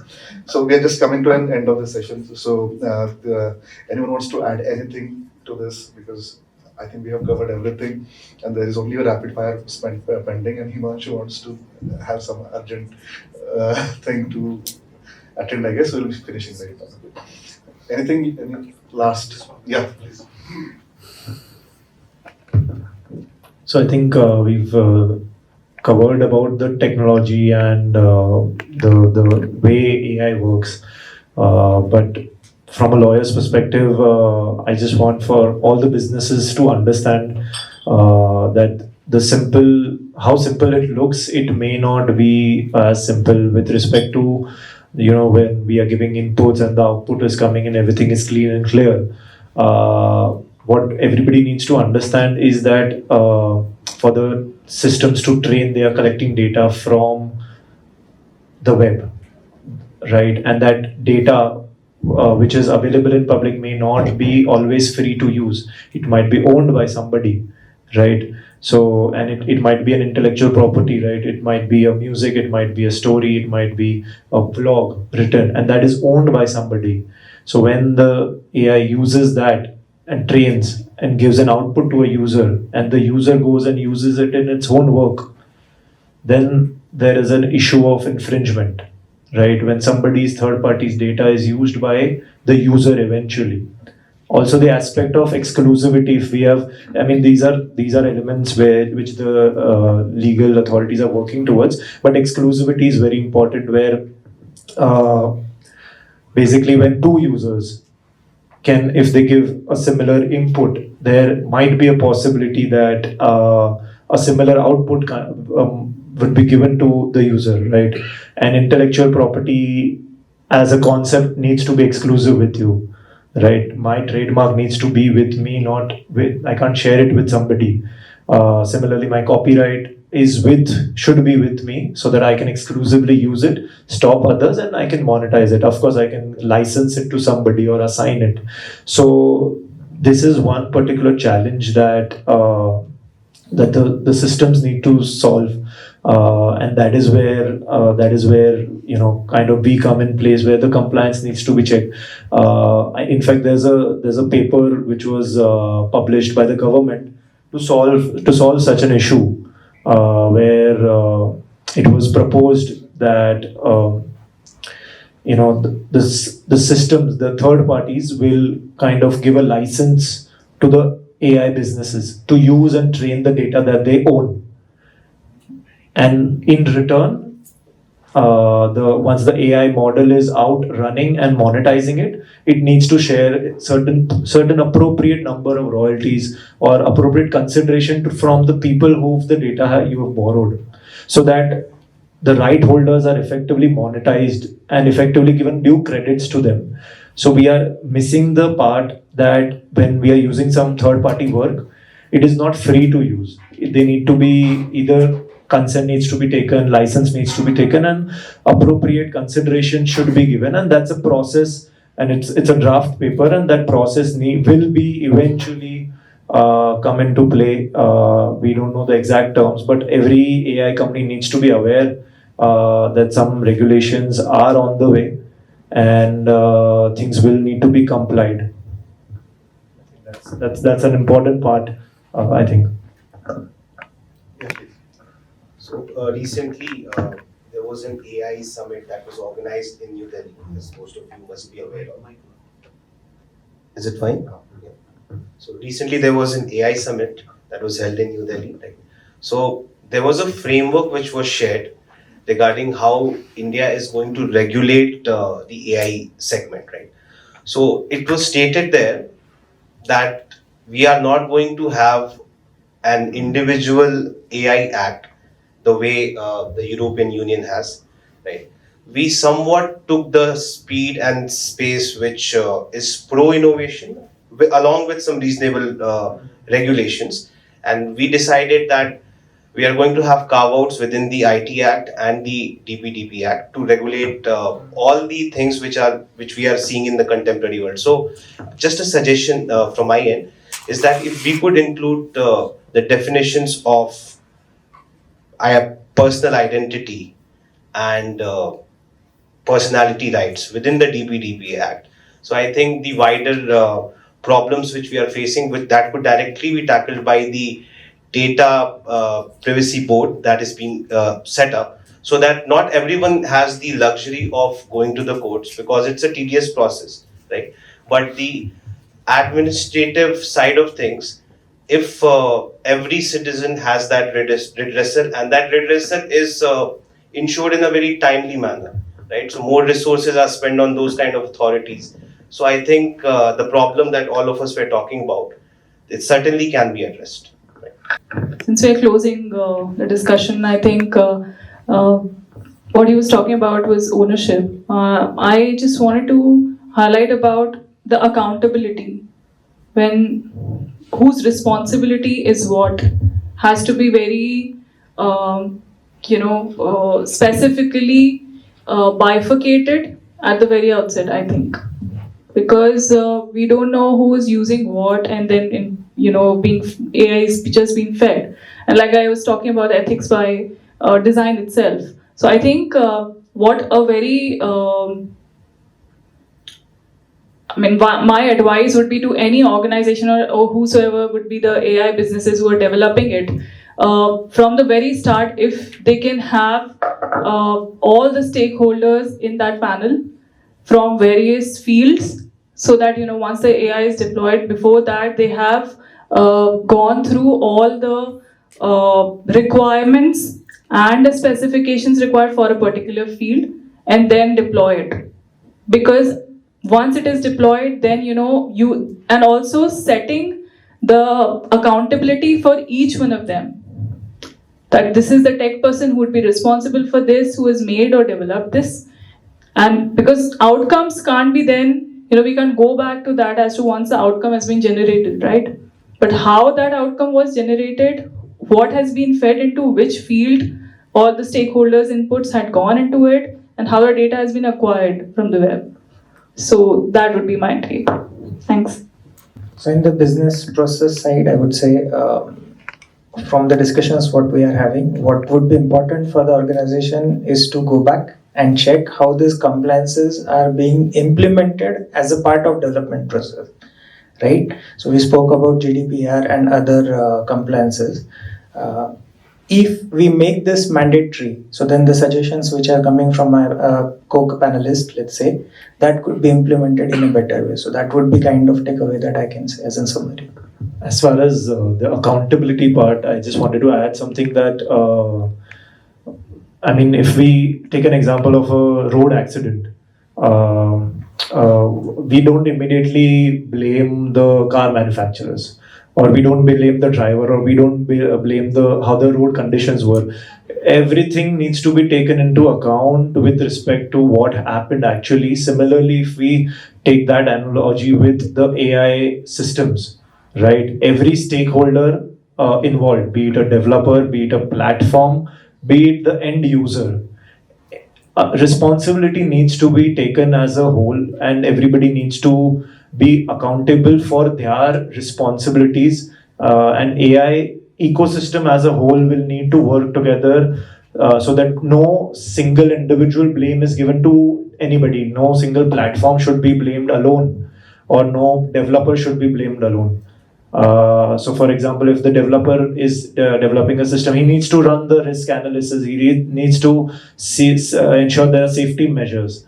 For example, if there's a platform, they need to procure appropriate licenses to train their systems. If it's an end user, I need to ensure that I do not put any third-party material as my input in the system, because that is the first step where I'm in default, where I'm using somebody's material and I'm inputting that into the system. So everybody needs to comply with the laws applicable to them, and that is how accountability can, I think, resolve. I think that's what I meant was, I second that what he's saying, that to build a sustainable AI ecosystem, so that we all are responsible at the various stages, or we all have those bifurcated, very clear visibility of those layers that we all understand. Thank you. Any last comments? Just we'll have a small rapid fire. So you have only 15 seconds for answering this question. These questions have been created by my team, so maybe right, maybe wrong. Don't judge the question. So this is to the answers. and also the answers. So this is to Mr. Oman. If AI could create a perfect avatar, would you watch them compete, coach them, ban them? Would I coach them, ban them, or? Compete. Watch them compete. No, definitely compete. I personally would compete with my avatar, and I think I'll give a tough fight to them. Eventually, all those points with respect to relationships, with respect to empathy, with respect to having a human error, is where I think I'll beat my own avatar. He may be trained well, but I think relationships are what governs us. So that's very important. Thank you for the answer. Next is to Mr. Shubham Raj. So if an AI writes your next book, what would you do? Publish it, edit it heavily, credit the AI as a co-author. Edit it heavily. Okay. Even, AI-assisted work is also something that is on the horizon. So AI-assisted work is also something that is on the horizon.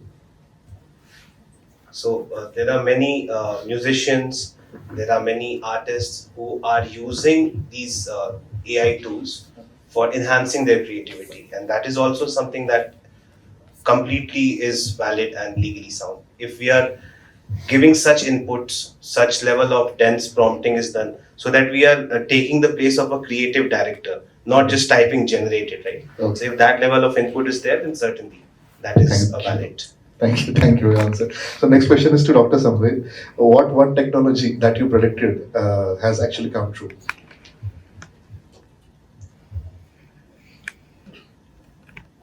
I would say computer vision. Okay. Computers can see, because that is one. Out of all the senses that we have, I think that was the easy one to replicate, and yeah, that is there. Okay. Thank you very much. So next is to Mr. Pawan Lalwani. What one invention you wish had patented? What is that one invention I wish I had patented? With respect to AI. Simplifying the content Okay. in a easiest simplified manner, so that no one can simplify. The prompting which can simplify the content. Okay. Yeah. Thank you.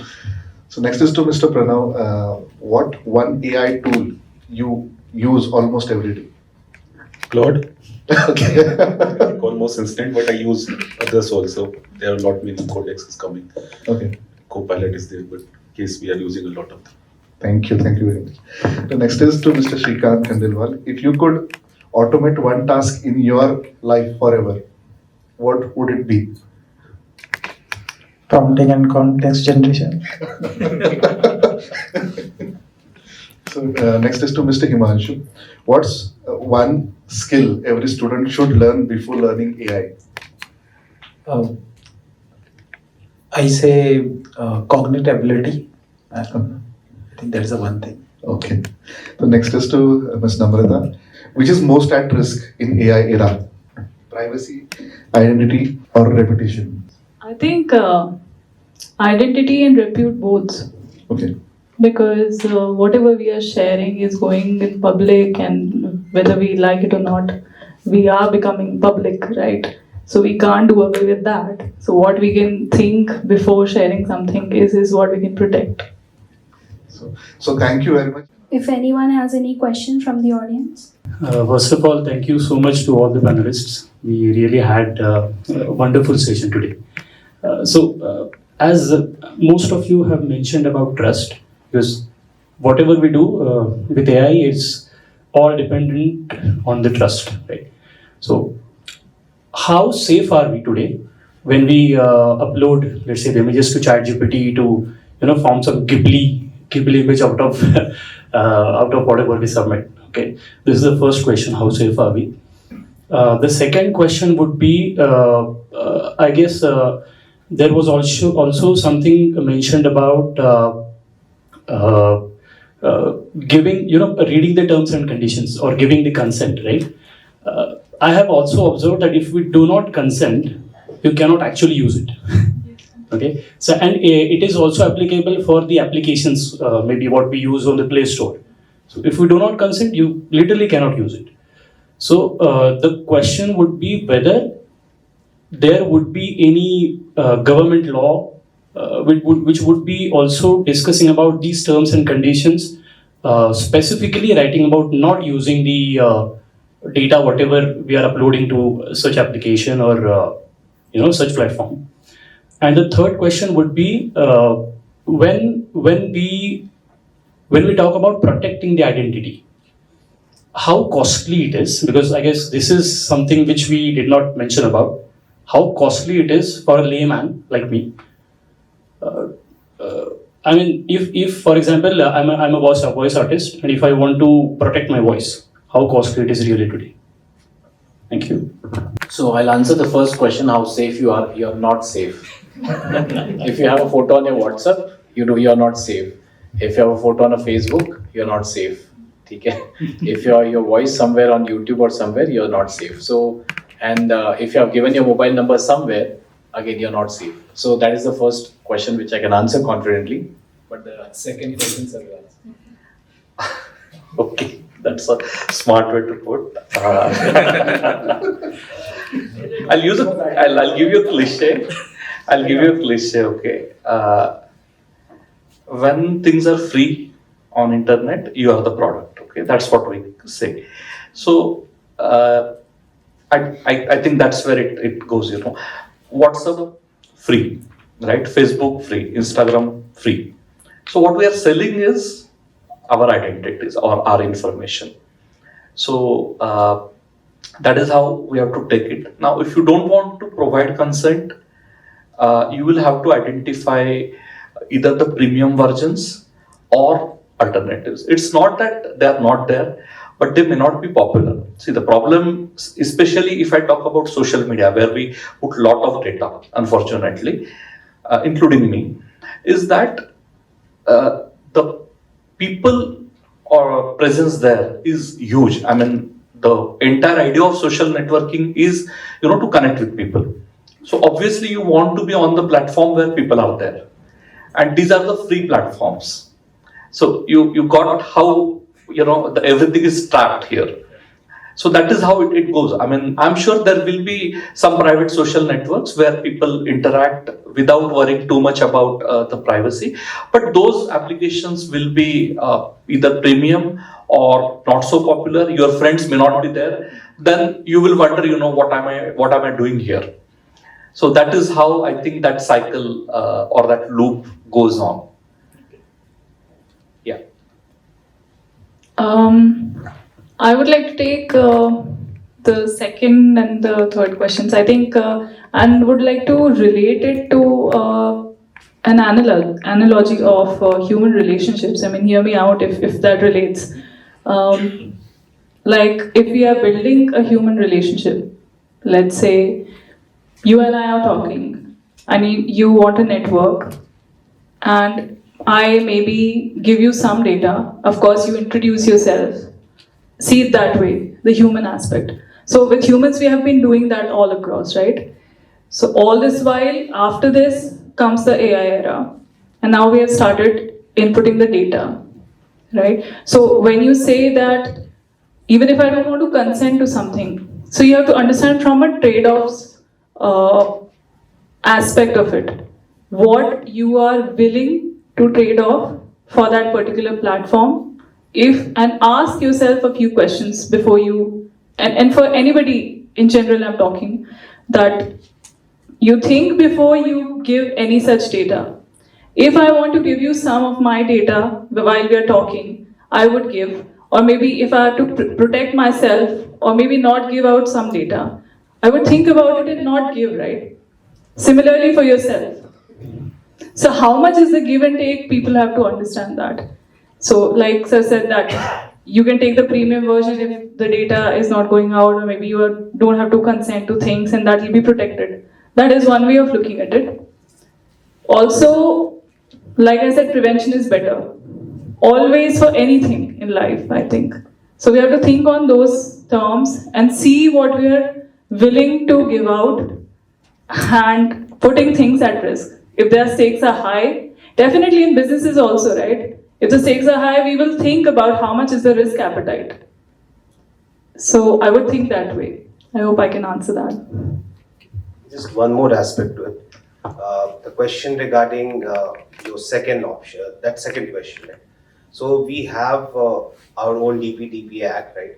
And the rules suggest that there are 18 months for which the time has been given to operationalize the whole compliance of data privacy in all the organizations. Right? So a very key feature of that is consent and transparency. Right? So you were saying that you were not able to use some of those web pages or applications because you rejected all, right? So that I don't think that when this particular act gets operationalized, this is something that will be considered a compliant behavior. So in case if any of the organizations are still doing it, then it will fall in the ambit of non-compliance, and some penalties as high as 250 crores you must have seen in that act that is mentioned. So I think we are on the right track. So all this conversation and where the acts are also heading. So I think we are getting to a place where we are aiming for safety, but there needs to be more collaboration like this that we are having in order to actually be digitally safe.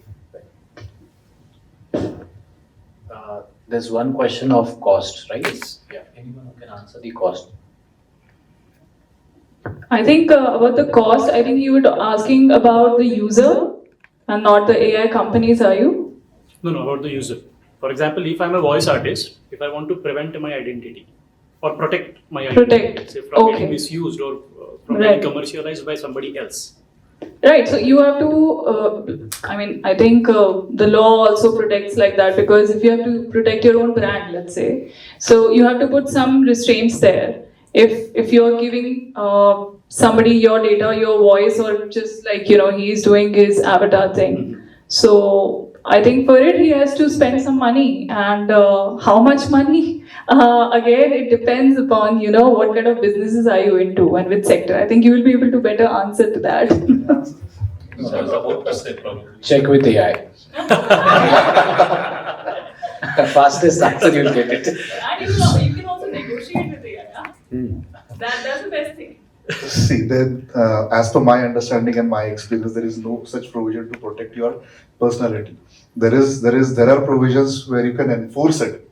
कि if there is a misuse, अब damage कितना claim करना है उसके ऊपर आपका पैसा लगेगा. तो protection के लिए there is no money as of now because there is no provision to protect it. As of now. Maybe because I heard this somewhere. Maybe I'm wrong. That Mr. Amitabh Bachchan or Lata Mangeshkar's voice. They have enforced it. When there was a misuse, they enforced it to recover the damages. Okay. So, they went to the court and they enforced it.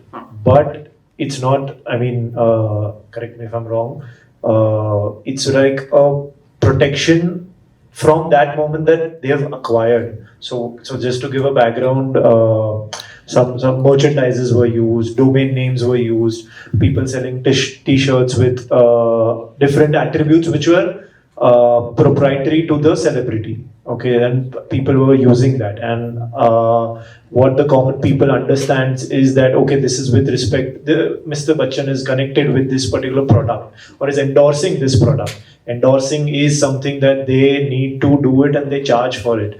That is what artists do. But if somebody is doing that without consent, that means they are not monetizing or not paying Mr. Bachchan for that, right? So when Mr. Bachchan approached the court and he got a favorable order, so those current businesses which were doing that got stopped, and eventually the court has ordered or given directions that these elements of Mr. Bachchan are protected, and nobody henceforward should not do that. So that sets an example, right, for everybody, to basically not infringe on anybody's personality rights. Codes are clear about that. It's just that it may not reach to every layman because every layman may not read orders. So it is kind of unfair trade practice also, in that sense that without taking consent you are infringing on somebody's personality rights, showing as if this particular artist is associated with your brand, and you're earning money out of his goodwill, his name, right? That is not to be done. It's very common sense. But still businesses find a way to do that, and the courts have given the directions and orders to that effect. It's now a point that how we can make the brands aware about it, and that is where I think lawyers come in, and every company has their legal departments which make them aware that, okay, what you are doing you might receive a claim against that. Okay, if you're in a clothing company and you're using an artist's image on the t-shirt, right? So it is the duty of the lawyer to stop them before you sell it. So that's how the systems are in place. I would like to add to that cost aspect that you asked, because what he's talking about is the IP, it's the brand value, right? But since we are lawyers, we understand those legal jargons. But in general, layman terms, if I talk about, get a trademark, or to whatever you are trying to build a value around. That is like the to prevent something. Okay, once that tag is allotted to your brand, I think you are well protected. Then, if something goes wrong tomorrow, I would say hire a lawyer, a good lawyer. That's how you can get protected and save yourself from further kind of getting your voice or your brand misused. Yeah. Thank you. So, by the way, what is your channel name where I can find your voice? It's Jomi Music. Jomi Musico. I have trademarked it. Just 10 minutes. अच्छा trademark हो गया क्या? नहीं तो I would have asked first. So it's not live now. It's not live now. It's not live, correct? It's recorded one. The cameras. I'll tell an interesting story. Okay, I've got. We need to cut this. Yeah, you have to cut We need this. to cut this. You have to cut this. यहाँ से cut करना है, not to put it. I'll tell you an interesting story. I got the opportunity to work with Indian Armed Forces. आज भी Indian Armed Forces paper और pen use करते. They don't use computers to feed the data. Yes. Security. They don't allow phones laptops which are Lenovo or Dell because they are made in China. They don't allow phones. They check the phone brand, then they allow inside. Okay. I had the opportunity for 5 years to train those people: Air Marshal, Air Vice Marshal, Brigadier, Colonel, Majors, all those people.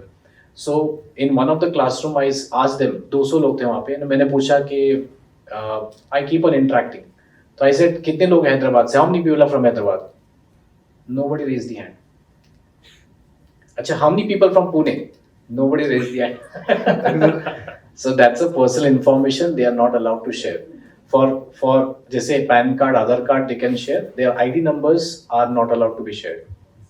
ठीक है? They are very very confidential वहाँ पे.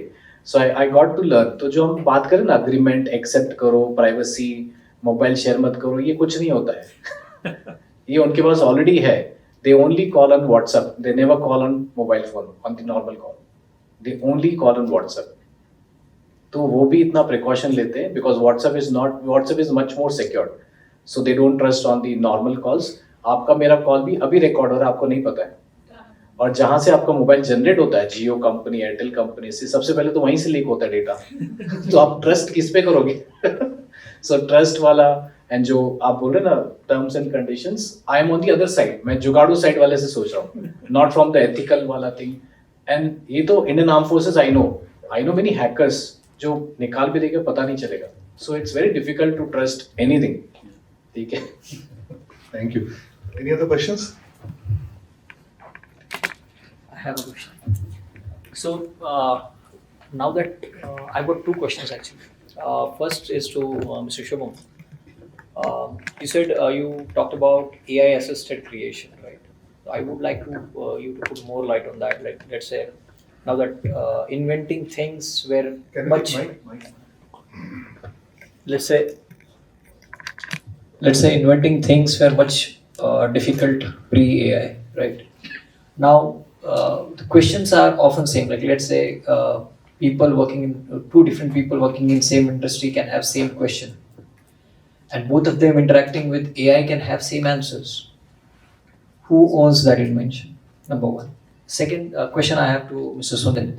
What is the relevance you see of IP, specifically patents, when AI becomes dominant in world? I'll look at it from the point of view of claim theory. Okay, the question about ownership. So whenever an output or an invention, let's say, is taking place, right? So let's just focus on the output, the final output that we are getting. So who are the claimants? There are only three, right? The first is the user, who is actually putting in all the prompts, using his creative direction to come to a particular conclusion, give his detailed queries also along the way, right? So he is the first claimant. The second claimant, which is a very weak claim, is of the LLM owners, right? The guys who are actually building the infrastructure. And the third is the individuals on whose data that AI was trained. Right? So when you read the terms of use of all these AI giants, so the question between the user and the LLM owners gets cancelled out. So they have directly transferred the ownership of everything that is generated to the users, right? So now we only have, we are only left with two claimants. The first claimant is the user, and the third claimant, which was the all those individuals on whose data that AI was trained, right? So let's say these are the only two contradicting views right now, okay? So mostly, if you have invented something, right, and you're saying exactly the same thing is invented, right? But there is certainly going to be a timestamp, and novelty will come into picture, right? Who exactly did that first? So I think this is where the answer will lie. Okay, cool. Thank you. So specifically, are you talking about inventions that are made by AI or No. inventions that are made to build an AI? No. My question is general. Like, my question was in general sense. Like, now that everybody has access to creative, like, I'll come back to Mr. Pawan. Basically, you said what you miss pre-AI. I miss anyway. I mean, I miss people being dumb. Everybody is intelligent now. So. Nahin. You give mobile phones and ChatGPT to everyone and prove me that everyone is intelligent. then you're back to pre-AI. Exactly. It's how you use it. Yeah. It's how you use that tool. Okay, you cannot. Even I have many people in the company, 50 people, and I give AI subscription सबके पास है, but output कुछ ही लोग का आता है. So prompt देना भी एक कला है. Prompt देना भी एक कला है. Copy करना भी एक कला है. चलो copy कर लो, available है. So that is not true in my case. My question was in general sense. Basically, now that anybody can create, and let's say two heads of state, we can put them in a compromising visuals, and millions of people are sharing it. Where is the consent? How do we protect it? I mean, same for invention. Would that be relevant any further, going further, 5 years, 10 years? So you're talking about putting your invention in public domain or putting your invention to AI? No, I mean clear. Inventing something, Uh-huh. getting patent of it, Okay. and then basically ensuring that you reap fruits of it. Basically, would it be possible? Definitely it is possible. See, that is the reason companies like Samsung and HCL, they are filing so much patents. They're still filing patents. No one has given up their patenting system. They have already accelerated the process. So if there was no money, people wouldn't have filed patents. Awesome. Thanks. So thank you very much, and thank you for having discussion. It was really heated, taking it positively and concluding it. So thank you for your time, and Thank it you was so much. really. It was a wonderful discussion, and thanks for organizing. I think we all had a great time. Thank you. Thanks a lot.